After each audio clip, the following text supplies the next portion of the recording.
네, 일정이 좀 변경돼서 은퇴 예배가 아니라 한 2달 정도 더 계시게 됐다는 소식을 들었습니다만은 제가 올 때는 은퇴 예배로 알고 왔기 때문에 그에 맞는 말씀을 제 개인적으로 준비를 좀 했었고요. 항상 부모님을 떠나서 멀리 있다 보니까 늘 자식으로서 죄송한 마음, 또 함께 있지 못한 그런 마음의 짐들이 있는데 그 부족한 부분을 이곳에 계신 여러 교우들께서 특별히 벌교 대광교회에서 채워주셔서 늘 감사한 마음으로 빚진 마음으로 살고 있습니다. 무엇보다 40년 목회에 은퇴하는 그 시점에 가장 따뜻한 그러한 공동체에서 사랑받으며 목회를 마무리할 수 있게 된 것 얼마나 감사하고 또 큰 축복인지 모르겠습니다. 여러 장로님들께 또 모든 교우 여러분들께 이것은 오늘 말씀을 맡은 자로서가 아니라 한 아버지의 아들로서 먼저 감사 인사를 드리고 싶습니다. 한번 같이 기도하고 오늘 말씀 같이 나누도록 하겠습니다. 존귀하신 하나님 아버지 감사합니다. 주께서 사랑하시고 하나님의 핏값으로 사신 그리스도께서 머리 되신 존귀한 교회, 벌교 대광교회를 오래전에 이 땅 가운데 세우시고 지난 100년이 넘는 긴 시간 동안에 이 지역의 하나님 나라를 확장시키는 귀한 도구로, 귀한 구원의 방주로 주님 사용하여 주심을 감사드립니다. 주님 이 시간 저희가 매주 드리는 것처럼 하나님 앞에 나아가서 예배하지만 오늘의 필요한 은혜, 하나님께서 예비해 놓으신 은혜, 하늘의 만나로 우리 모두의 마음이 풍요롭게 채워지는 시간 되게 하여 주시옵소서. 말씀을 전하는 자와 듣는 자 모두가 한 마음 되어 하나님의 은혜로 충만한 시간 되도록 주님 축복하여 주시옵소서. 예수님의 이름으로 감사하며 드립니다. 아멘. 예, 저희 부모님의 40년 목회 인생을 제가 회고해 봤을 때 할 말이 얼마나 많겠습니까마는 저는 한마디로 이 두 분이 참 교회를 사랑하는 분이셨다. 이것 한 가지는 자신 있게 말할 수 있을 것 같습니다. 가장 가까이에서 보아온 가족으로서, 증인으로서 무엇보다 교회를 먼저 생각하셨고 교회를 사랑하셨던 분이다. 이 말씀은 제가 사실 어디에 가도 드릴 수 있을 것 같습니다. 교회를 사랑하는 정도가 어느 정도였느냐? 자녀들의 이름을 교회 이름으로 붙여서 지을 정도로 교회를 사랑하셨습니다. 이게 무슨 말인가 하는 생각이 드시겠죠? 여러분 제 이름이 조영천입니다. 제가 제 이름을 소개하면 처음 만나는 분들은 대구 옆에 있는 그 영천 출신입니까? 이렇게 물어보시는 분들이 계십니다. 그렇지 않습니다. 광주에 있는 영천교회에서 제가 태어났습니다.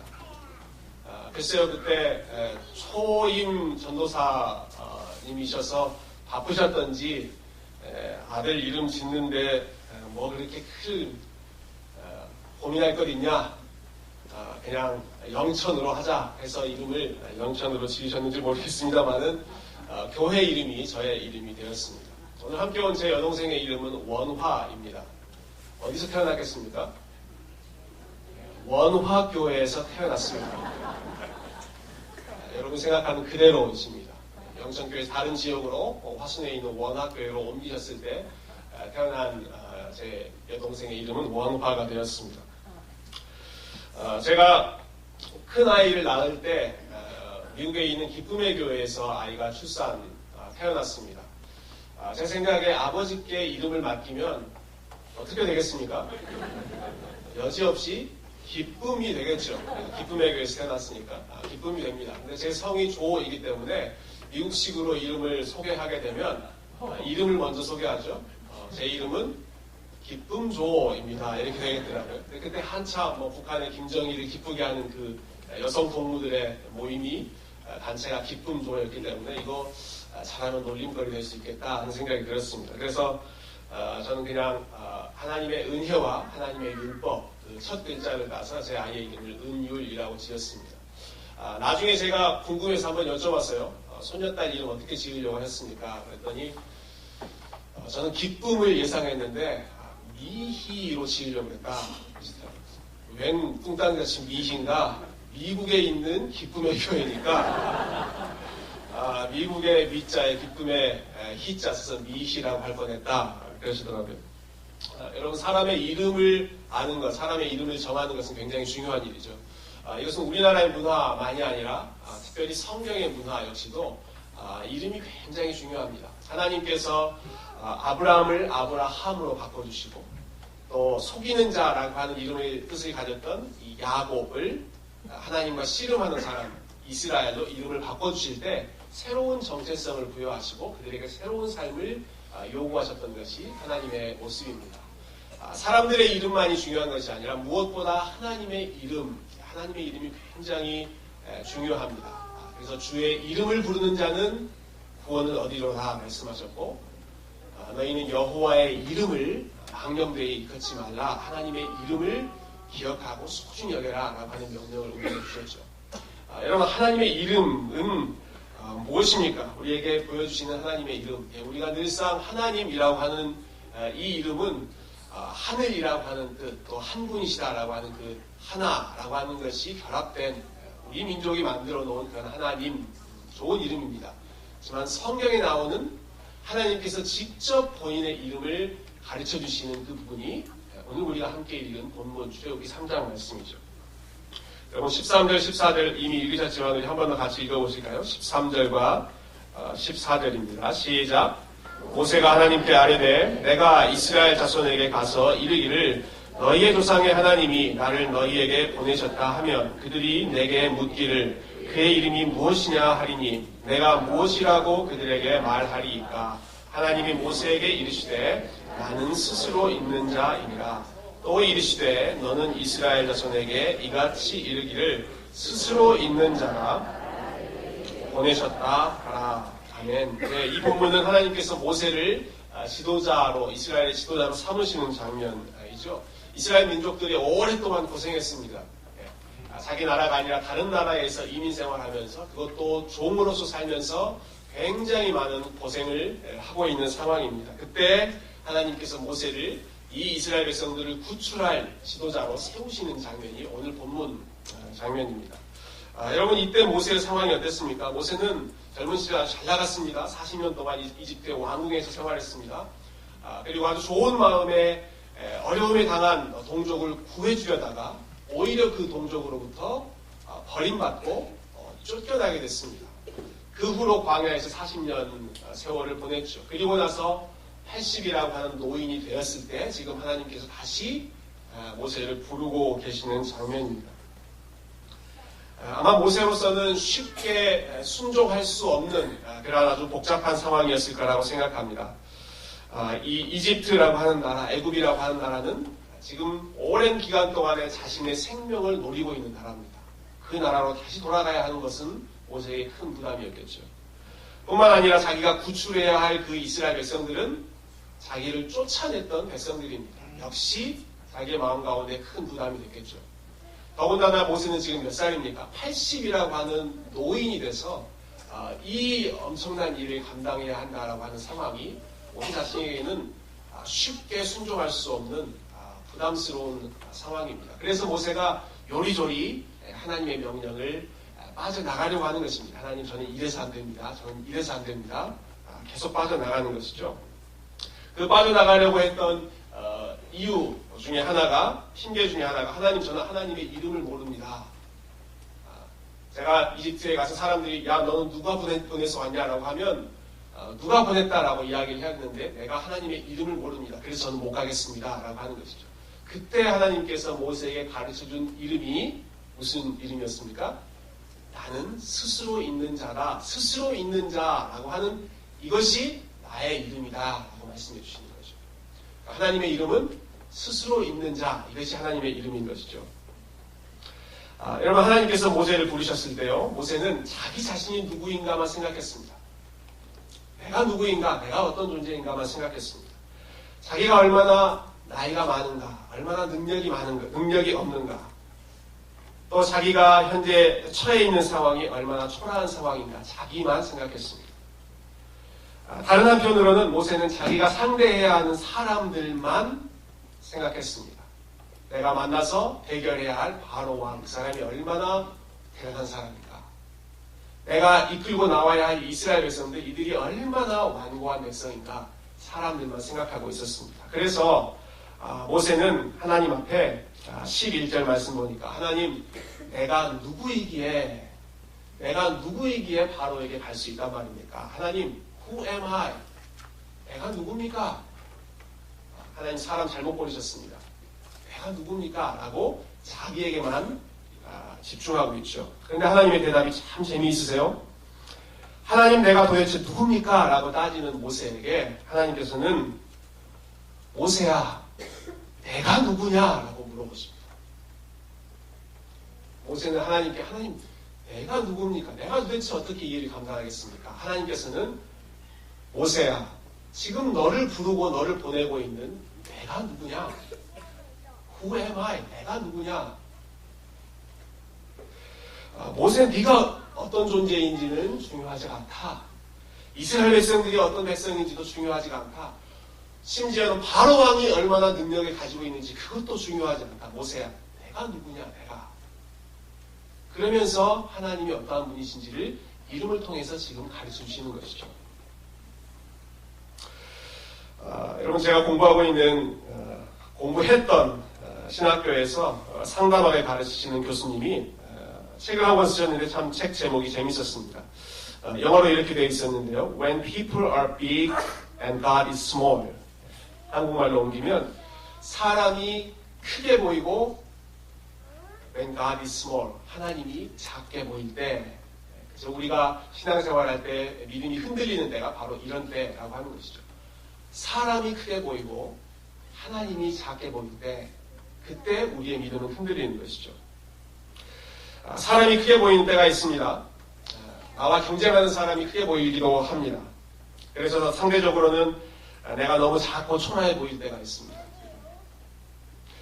제가 유학할 때 저 같은 유학생들은 항상 교수님들 앞에 서면 얼마나 내 자신이 작아지는지 모르겠습니다. 또는 동료, 영어를 모국어로 쓰고 있는 그러한 미국 사람들 앞에 있으면 얼마나 우리 자신이 작아지는 느낌이 드는지 모르겠습니다. 그런데 스스로가 그렇게 작게 느껴질 때 하나님을 바라보는 것이 믿음이죠. 반대의 경우도 있습니다. 어떤 사람은 자기 눈에 자기가 너무 크게 보이는 사람이 있습니다. 그래서 오히려 하나님이 작아 보이는 사람이 있습니다. 자기 능력이 많다거나 이 세상에서 돈이 많다거나 이 세상에서 이룬 게 많다거나 힘이 많다거나 이 세상에서 무서울 것이 없는 그런 사람들은 자기 자신이 너무 크게 보이기 때문에 역시 마찬가지로 하나님이 너무 작게 보입니다. 그렇지만 믿음이라고 하는 것은 언제나 내가 잘났든지 못났든지 내가 능력이 있든지 없든지 간에 나는 작게 보고 하나님을 크게 보는 것, 그것이 참된 믿음이겠죠. 사랑하는 성도 여러분, 여러분은 하나님을 얼마나 크게 보고 계십니까? 여러분이 붙잡고 계시는 하나님은 어느 정도 사이즈, 어느 정도 크신 하나님이십니까? 우리가 이 말씀을 통해서 계속해서 한번 생각해 보면 좋겠습니다. 하나님께서 모세에게 본인의 이름을 스스로 있는 자라고 밝히셨다고 말씀드렸지요. 이 스스로 있는 자라고 하는 이름 참 심오한 뜻이 담겨 있습니다. 여러분, 이 세상에 있는 그 누구도 스스로 존재하는 사람은 없습니다. 여러분 동의하십니까? 스스로 존재하는 사람은 없습니다. 제가 있기에는 두 분이 계셔야 했습니다. 저희 아이들이 있기 위해서는 저와 제 아내가 또 있어야 했습니다. 제가 미국에서 이곳까지 올 때 비행기 한번 갈아타고 중국에서 들려서 이렇게 왔는데요. 저희 집에서 도착지 최종 처음에는 처가댁으로 도착했는데 거기까지 도착한 시간 보니까 한 30시간 걸리더라고요. 30시간 걸렸습니다. 그 시간 동안에 저희를 도와준 사람들이 무수히 많았습니다. 비행기부터 시작해서 모든 사람들이 저희를 도와줘서 여기까지 올 수 있었지, 그 누구도 나는 혼자 존재한다, 나는 스스로 존재한다, 나는 내 스스로의 힘으로 모든 것을 할 수 있다라고 말할 수 있는 사람은 없죠. 스스로 자수성가했다라고 뻐기는 사람들이 있지만 그 사람들도 사실 스스로의 도움이 아니라 자기의 능력보다 훨씬 더 많은 도움을 외부로부터 받았던 사람들입니다. 그런데 하나님께서는 사람과는 다르게 나는 스스로 있는 자다라고 말씀하시는 겁니다. 나는 스스로 있는 자다. 스스로 존재한다라고 하는 말은 어떠한 것에도 제한받지 않는다라는 말입니다. 어떠한 것에도 영향받지 않는다라고 하는 말입니다. 그리고 어떠한 것도 어떠한 외부적인 도움도 필요치 않다라고 하는 것이 스스로 존재한다라고 하는 뜻에 담겨져 있습니다. 여러분, 사도 바울이 사도행전 17장에서 아테네 사람들에게 설교할 때 하나님을 그렇게 소개했습니다. 사도 바울이 이렇게 이야기해요. 우주와 그 가운데 있는 만물을 지으신 하나님께서는 천지의 주제이시니 그분은 손으로 지은 전에 계시지 아니하시고 또 무엇이 부족한 것처럼 뭔가 부족한 것처럼 사람의 손으로 섬김을 받으시는 것이 아니니 이는 만민에게 생명과 호흡과 모든 것을 친히 주시는 분이시기 때문이다. 하나님은 스스로 생명과 힘과 존귀와 모든 것을 가지고 계시기 때문에 사람이 무언가를 보태줘야 할, 도와줘야 할 그러한 뭔가 결핍되어 있는 존재가 아니시다라고 하는 것이죠. 우리 장로교회 신앙고백서인 웨스트민스터 신앙고백서는 이 부분을 이렇게 설명했는데요. 하나님은 모든 생명과 영광과 선함과 복을 그분 안에 스스로 가지고 계시기 때문에 그분만이 홀로 충분하시며 스스로 존재하시며 자신이 지은 어떤 피조물도 필요치 않으시고 그 피조물로부터도 어떠한 영광도 이끌어내지 않으신다. 어떠한 부분에도 피조물에게 의존하지 않으신다라고 하는 것이 스스로 계신 하나님의 뜻이라고 하는 것이죠. 조금 이론적인 설명도 제가 드렸는데요. 이 사실이 실제적으로 어떠한 의미를 갖는지 잠깐 한번 생각해 보면 좋겠습니다. 한 번은 제가 밤에 자기 전에 저희 아이들에게 성경을 읽어주는 때였는데 하나님께서 인간을 창조하신 부분을 읽어주었습니다. 하나님께서 아담과 하와 또 아빠, 은율이, 선율이 하나님께서 다 만드셨다. 이 이야기를 제가 들려주었습니다. 그랬더니 둘째 녀석, 이번에 함께 왔던 우리 선율이가 갑자기 질문을 했습니다. 아빠, 그런데 하나님은 왜 사람을 만드셨어요? 드디어 올 것이 왔습니다. 5살짜리에게 이 어려운 내용을 어떻게 설명할 것이냐. 아빠, 하나님은 왜 사람을 만드셨을까요? 어떻게 얘 눈높이에 맞춰서 설명해 줄까 고민하던 찰나 그 질문을 듣던 누나가 9살짜리 우리 첫째 은율이가 한숨을 푹 쉬면서 너는 그것도 모르느냐라는 식으로 선율아, 그건 하나님이 우리와 교제하고 싶으셔서 만드셨지. 하나님은 우리가 없으시면 외로우시니까 그렇게 하셨지. 이렇게 답을 했습니다. 여러분 9살짜리 치고는 꽤 괜찮은 답이죠. 괜찮은 답이죠. 하나님께서 우리와 교제하시기 위해서 창조하셨다. 여기까지는 아주 올바른 답입니다. 그런데 그 다음 우리가 없으면 하나님이 외로우시니까 우리가 없으면 하나님이 심심하시니까 라고 하는 부분은 신학적으로 성경적으로 올바른 그러한 대답은 아니었습니다. 갑자기 그런 걱정이 드시죠. 야, 쟤네들이 참 피곤하겠다. 아빠가 성경 신학 박사 해가지고 뭐 이거 틀렸다 저거 틀렸다 하지 않겠는가 그런 걱정을 하실지 모르겠습니다. 여러분, 하나님께서 외로우셔서 사람을 창조하신 것이 아닙니다. 하나님께서 사람을 창조하시기 전에 온 세상을 창조하시기 이전에 이미 영원 전부터 하나님은 성부, 성자, 성령 삼위 하나님의 아름다운 공동체로 존재하셨습니다. 그 성부, 성자, 성령 하나님 사이에 서로 주고받았던 사랑과 영광이 너무나도 풍성했기 때문에 하나님께서는 뭔가 부족하시기 때문에 이 세상을 창조하셔야 하는 분이 아니셨던 것이죠. 하나님께서 누군가를 창조하셨다, 무엇인가를 창조하셨다라고 하면 그것은 그저 하나님께서 그렇게 하기를 원하셔서 그렇게 하신 것 뿐이지 그렇게 하지 않으면 하나님께 어떠한 지장이 있기 때문에, 하나님이 외로우시기 때문에, 하나님이 심심하시기 때문에, 하나님의 완전하심이 부족해지기 때문에 그렇지 않습니다. 하나님은 이미 모든 것을 풍성하게 스스로 가지고 계셨던 완전한 분이십니다. 이런 경우도 한번 생각해 보실까요? 제가 어렸을 때 부모님 속을 참 많이 썩였습니다. 뭐 크게 나쁜 짓을 하거나 뭐 삐뚤어지거나 그런 것은 아니었습니다만은, 어렸을 때부터 이제 병원 신세를 여러 차례 지면서 건강 문제로 속을 좀 썩였습니다. 근데 어느 날 어머니께서 열심히 기도하시고는 아마 기도에 확신을 얻으셨던 것 같아요. 응답의 확신을 얻으셔서 저에게 아주 담대하게 선포하셨습니다. 영천아, 하나님께서 반드시 너를 건강하게 하실 것이다. 왜냐하면 네가 목사가 되겠다고 헌신했는데 건강의 문제로 네가 뭔가 잘못돼 버리면 하나님 손해이지 않겠느냐? 하나님께서 손해보실 일 하겠느냐? 하나님이 반드시 너를 건강하게 회복시켜 주실 것이다 라고 말씀하셨습니다. 자녀에 대한 어머님의 사랑이 여실히 느껴지는 말씀이죠. 너무나 감사한 말씀이지만 사실 그것도 성경적으로 올바른 말은 아닙니다. 여러분, 제가 혹시라도 잘못되거나 혹시라도 제가 기대한 일을 이루지 못했다고 했을 때 우리 하나님께 손해가 될까요?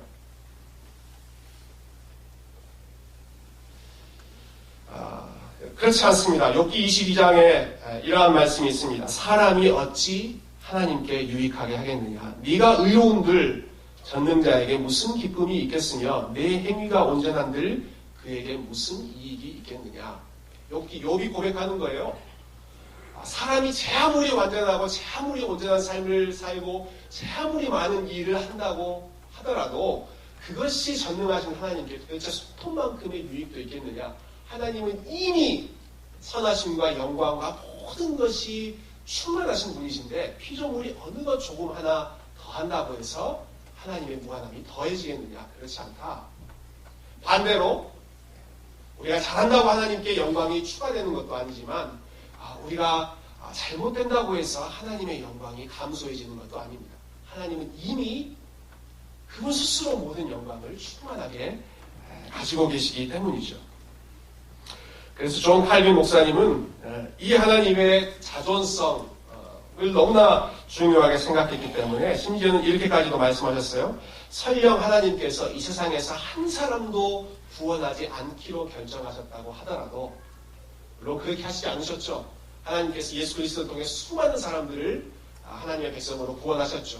그렇지만 가정해보자는 것입니다. 설령 하나님께서 한 사람도 구원하지 않으셨다고 하더라도 여전히 하나님은 그분의 영광은 충만한, 하나님은 여전히 완전하고 여전히 선하신 분이다. 왜냐하면 그분은 스스로 계시는 분이기 때문에. 스스로 존재하시는 하나님 앞에서는 그 어떤 인간도 자신의 위치 혹은 자신의 업적 혹은 자신의 역할을 당연한 권리로 주장할 수 없다라는 말씀입니다. 한 가지 예만 더 들어보겠습니다. 여러분, 제가 지금까지 살면서 가장 뜨겁게 신앙생활했던 순간은 아마도 대학 시절이었던 것 같아요. 제가 대학교에 들어가서 대학생 선교단체 활동을 정말로 열심히 했습니다. 그 안에서 참 많이 성장했습니다. 그 선교단체로부터 제가 받았던 것이 너무나 많았기 때문에 그냥 졸업하는 것이 좀 아쉬웠습니다. 그래서 뭔가 내가 이 선교단체에 기여해야겠다라는 마음으로 졸업하기 전에 휴학을 하고 공동체를 이전 기간 동안 풀타임으로 섬기기로 했습니다. 제가 휴학하겠다는 결심을 저희 부모님께 말씀드렸더니 깜짝 놀라셨습니다. 아버지께서 저를 만류하셨습니다. 여러 가지 방식으로 저를 설득하려고 하셨습니다. 처음에는 편지를 쓰셨습니다. 휴학을 하지 않았으면 좋겠다. 좋은 필체로 저에게 편지를 보내셨습니다. 그 방법이 안 통했습니다. 그러자 직접 서울로 올라오셨습니다. 그래서는 또 여러 가지 말씀으로 다시 생각해봐라 라고 권유하셨습니다. 그래도 안 통하자 결국에는 인정에 호소하시더라고요. 이런 말씀을 하셨던 게 기억납니다. 야, 이놈아, 아버지는 결혼을 늦게 해서 아들을 늦게 얻는 바람에 아버지 친구들은 지금 다 자식들이 결혼도 하고 손주도 얻고 할아버지 됐는데 너도 빨리 졸업하고 다음 단계로 넘어가야지 아버지가 언제까지 이렇게 기다리겠느냐라는 말씀을 하셨습니다. 글쎄요, 할아버지가 좀 늦게 되셨을지는 모르지만 손주가 8명인 친구분은 그렇게 많지 않을 거라고 생각합니다. 그렇지만 그럼에도 불구하고 제가 뜻을 굽히지 않고 휴학을 강행했습니다. 그렇게 열정적으로 제가 공동체를 사랑했고 그 공동체를 위해서 헌신했습니다. 그러고 나니까요, 졸업할 때쯤 걱정이 들기 시작한 거예요. 후배를 보면 까마득하고 공동체는 점점 더 어려워지는 것 같고 나처럼 이 공동체를 사랑하는 사람이 이제 졸업하고 떠나게 되면 이 선교단체, 이 귀한 공동체가 혹시 흔들리지 않을까, 혹시 어려움을 겪지 않을까 하는 그러한 걱정이 들었습니다. 여러분 어떻게 됐을까요? 제가 졸업하고 나서 그 선교단체가 무너졌을까요? 아니면 여전히 공동체가 잘 굴러갔을까요? 제가 졸업하고 나서도 그 공동체가 여전히 건재했습니다.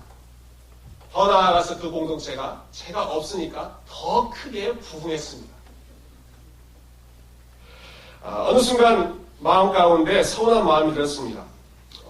내가 없으면 안 될 줄 알았는데 끄떡없네. 내가 없으니까 오히려 다른 사람들이 헌신해서 더 아름다운 일들이 일어나네. 순간 서운한 마음이 들었습니다. 그런데 그때 하나님께서 저에게 참 좋은 마음을 주셨던 것 같아요. 참 좋은 지혜를 주셨어요. 하나님 제 마음에 이런 생각을 주셨습니다. 봤지, 너 없어도 충분히 돌아간다. 너 없어도 내가 이루고자 하는 일은 계속된다. 그렇지만 지난 4년, 또 4년 반이라고 하는 시간 동안에는 그 일에 내가 다른 사람을 사용하지 않고 너를 통해서 일했다. 여러분, 제가 아니면 다른 사람이 할 수 있는 일이었지만 그 기간 동안은 하나님께서 저를 세우시고 저를 사용하셔서 하나님의 나라를 이루어 가셨다라고 하는 것. 그것이 저에게 큰 감동과 감사한 제목이었습니다. 나 없으면 안 된다라고 하는 것보다 내가 없어도 되는데 굳이 그 일을 하나님께서 나를 통해서 하셨다라고 하는 것이 그게 얼마나 감사하고 그게 얼마나 귀한 일인지 모르겠더라고요. 여러분, 이것이 은혜이죠. 내가 아니더라도 이루어질 수 있는 일을 하나님께서 어리석고 게으른 불충한 종과 같은 나를 통해서 하나님께서 이루어 가신다. 굳이 그 일을 하나님께서 나를 통해서 사용하신다 라고 하는 것만큼 우리에게 감사한 제목이 어디 있겠습니까? 그렇기 때문에 우리가 하나님 앞에서 어떤 일을 하든지 간에 어떠한 위치에 있든지 간에 우리는 언제나 종의 마음, 하나님 앞에 모든 것을 다 드리는 것 같은 헌신을 하고 나서도 주님, 저는 무익한 종입니다 라고 말할 수 있는 그러한 겸손한 마음으로 하나님 앞에 나아가야 하는 것입니다. 여러분, 저는 하나님의 위대하심은 바로 여기에 있다고 생각합니다.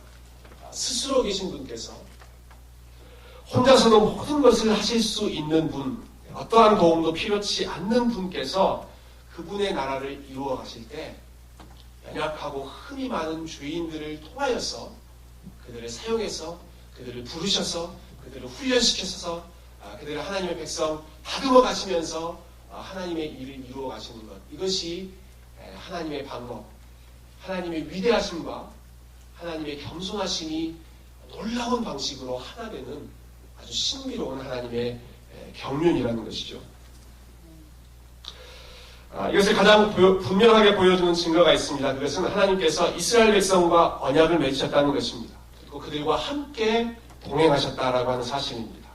본인은 스스로 계시는 분이신데 어떠한 피조물도 필요치 않은 분이신데 굳이 이스라엘 백성을 자기 백성으로 부르시고 그 완고한 백성들과 언약을 맺으시고 그들이 어느 곳에 있든지 함께 동행하시면서 그들과 발걸음을 함께 해주신 그 하나님의 모습.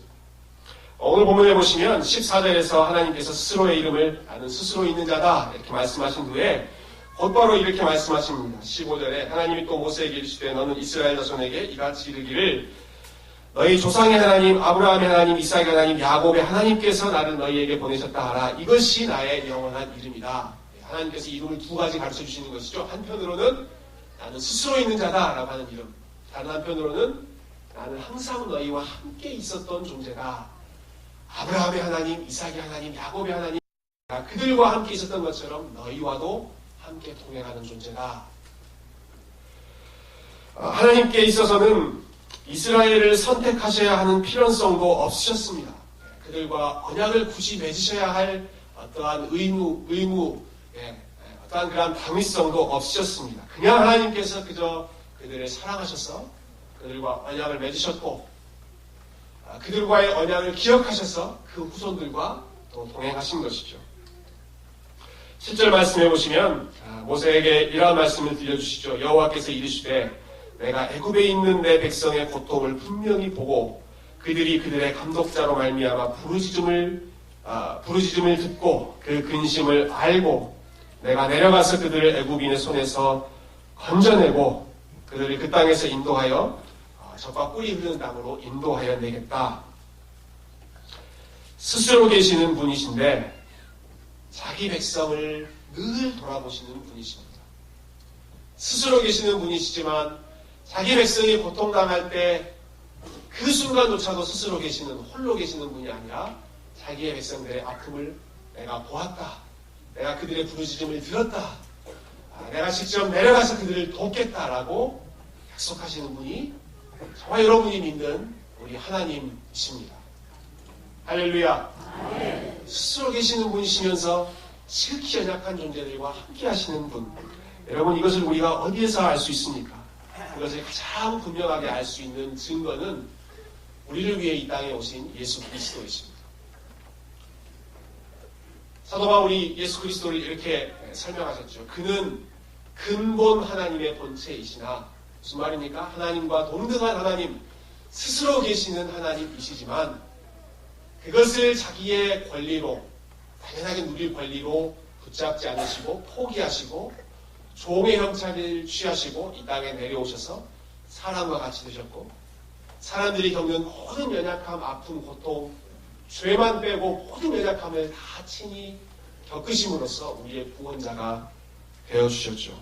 여러분 그 이유를 히브리서 기자는 그분께서 우리의 연약함을 친히 체휼하시기 위해서 하늘의 영광, 스스로 계신 분으로서의 모든 위험을 다 버리시고 이 땅 가운데 오셔서 우리와 같아지셨다. 우리의 아픔, 우리의 문제와 함께 그것을 공감하고 그 문제를 실질적으로 도와주시기 위해서 그리고 그분을 붙잡고 우리가 은혜의 보좌 앞에 매일 나아갈 수 있는 길을 열어주시기 위해서 우리 주님께서 그렇게 하셨다. 예수 그리스도야말로 우리 하나님이 스스로 계신 분이시면서 그 백성들과 함께 하시는 분이다라고 하는 것을 가장 잘 보여주는 증거일 것입니다. 최근에 저희 교회에서 좀 어려운 일이 있었습니다. 너무나 겸손하고 너무나 신실한 분이신데요. 너무나 성실하게 신앙생활 하시는 우리 집사님 두 부부가 가을에 여러분 단풍 구경 많이 가셨죠? 필라델피아 근처에도 좋은 그런 단풍 산들이 많이 있기 때문에 이분이 하루 토요일 휴가를 내고 단풍 구경을 하러 가셨습니다. 그런데 그날 바람이 많이 부는 날이었는데 갑자기 지나가는 길에 위에서 나무가지, 썩은 나무가지가 부러졌습니다. 그리고는 우리 여자 집사님 이 머리 위로 그 나무가지가 떨어져서 나무를 맞고 그대로 의식을 잃고 쓰러지셨습니다. 긴급하게 헬기 부르고 해서 이송했죠. 그리고 종합연실에서 계속해서 치료했고 감사하게도 지금 그 사건이 일어난 지 한 달 정도 됐는데요. 이제야 손 끝에 그리고 발 끝에 조금씩 감각이 회복되고 있는 단계입니다. 근데 이분이 얼마나 하나님을 정성껏 섬겼던 분인지 모르거든요. 여러 차례 병실로 찾아가서 그분을 뵀습니다. 그런데 그 낯선 모습에 저뿐만이 아니라 그분을 보는 모든 분들이 너무나도 안타까워했습니다. 바로 지난주까지만 해도 찬양대에서 하나님 찬양하고 주방에서 봉사하고 구역예배 인도자로 섬기시던 분이 갑자기 그러한 사고로 인해서 그 병상에 누워서 눈만 뜨고 아무것도 하지 못하는 온 몸의 감각이 다 마비되어 있는 그러한 상황에 처해 있는 모습이 너무나도 낯설었기 때문에 모두가 함께 아파했고 또 함께 기도하는 상황입니다. 여러분, 그런데 그 집사님의 모습을 보면서 예수 그리스도의 성육신이 우리 주님께서 하나님께서 인간의 몸을 입고 이 땅 가운데 오셨다라고 하는 것이 아마 저러한 모습, 저러한 의미일 수 있겠다라는 생각을 잠깐 해보았습니다. 그전에는 아무런 제약 없이 자유롭게 활동하고 이것도 하고 저것도 하고 자유롭게 하시던 분이 그렇게 옴짝달싹 못하게 자리에 누워 계신 것처럼 근본 하나님의 본체이신 온 천지를 창조하시고 온 천지를 자기 마음껏 주관하실 수 있는 분이 가장 작은 연약한 아이의 모습으로 이 땅에 오셔서는 전능하신 하나님께서 가장 무기력한 모습으로 인간의 몸 가운데 매여 계신 시간과 공간이라고 하는 그 틀에 매여 계시는 그 순간이 우리 하나님께는 얼마나 답답하고 얼마나 부자연스러운 그러한 순간이었겠습니까? 하나님께서 그런데 왜 그러한 어려움을 친히 감당하셨습니까? 하나님께서 그 백성을 구원하시기 위해서 그 백성의 연약함과 아픔을 친히 체휼하시고 친히 감당하시기 위해서 스스로 계신 하나님께서 친히 창조하신 그 피조 세계의 안으로 피조물의 몸을 입고 이 땅 가운데 오셨던 것이죠. 사랑하는 대광교회 성도 여러분, 오늘 말씀을 정리해보죠. 하나님은 스스로 계시는 분이시기 때문에 우리가 그 하나님 앞에서는 우리의 것, 우리의 권리를 내세울 수 있는 것이 조금도 없습니다. 하나님께서 우리를 창조하신 것도 그분의 자유로운 결정이셨습니다. 하나님께서 우리를 구원하신 것도 그분의 자유로운 선택의 결과였습니다. 하나님께는 우리를 구원하실 의무가 아무것도 없으셨죠.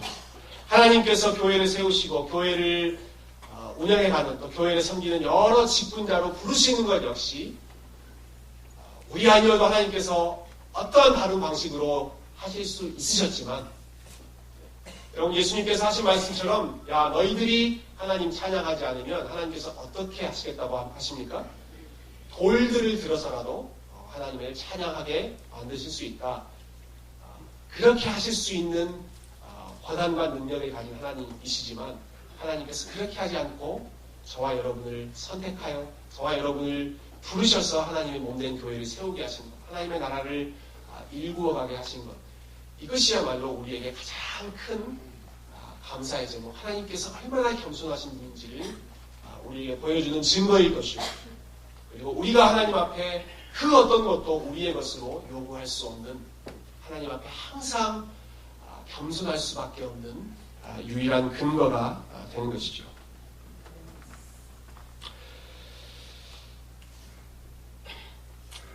이따금 주일 사역을 마치고 나면 부자간에 가끔 통화할 때가 있습니다. 아버지와 통화를 하면서 그날 사역을 어떻게 마쳤는지 돌아보는 대화를 나누곤 했습니다. 그 대화의 내용은 주로 이랬습니다. 아들아, 오늘 설교 어떻게 했느냐? 오늘 교회에서 사역 어떻게 했느냐? 제가 이렇게 대답합니다. 예, 그냥 했습니다. 그냥 하는 거죠. 아버지는 어떠셨어요? 나도 그냥 했다, 이놈아. 여러분, 그냥 했다라고 하는 고백은 아무렇게나 했다, 대충 했다라고 하는 고백이 결코 아닙니다. 이것은 하나님께서 맡기신 일이기 때문에 그 일을 잘했느냐 못했느냐, 그것은 부차적인 문제이고, 내가 한 설교에 사람들의 반응이 좋았느냐 나빴느냐, 그것은 부차적인 문제이고, 그저 하나님께서 나에게 맡기신 직분이기 때문에 말씀을 전하고 목양을 하는 이 영광스러운 직분을 나에게 맡기신 것, 그것이 가장 감사한 제목, 그것이 최고의 목적이기 때문에 그냥 하는 것이죠. 하나님께서 맡기셨기 때문에 지금까지 40년 동안 그냥 묵묵히 여기까지 오신 줄로 저는 믿고 있습니다. 하나님은 스스로 계신 분, 지혜와 능력이 완전하신 분이시기 때문에 그분이 계획하신 일은 틀림없이 이루어지고 그분이 세우신 계획은 반드시 그 어떠한 장애물이 있다 하더라도 결코 흔들릴 수가 없습니다. 우리의 역할은 그저 맡기신 일에 충성하고 최선을 다해서 섬기고, 그렇지만 최선을 다해 섬긴 후에도, 진이 빠지게 헌신한 후에도 그 모든 결과물을 다시 하나님께 100% 올려드리는 것, 그것만이 우리가 하나님 앞에 보여야 할 합당한 반응일 것입니다. 이는 만물이 주에게서 나오고 주로 말미암고 주에게로 돌아갑니다.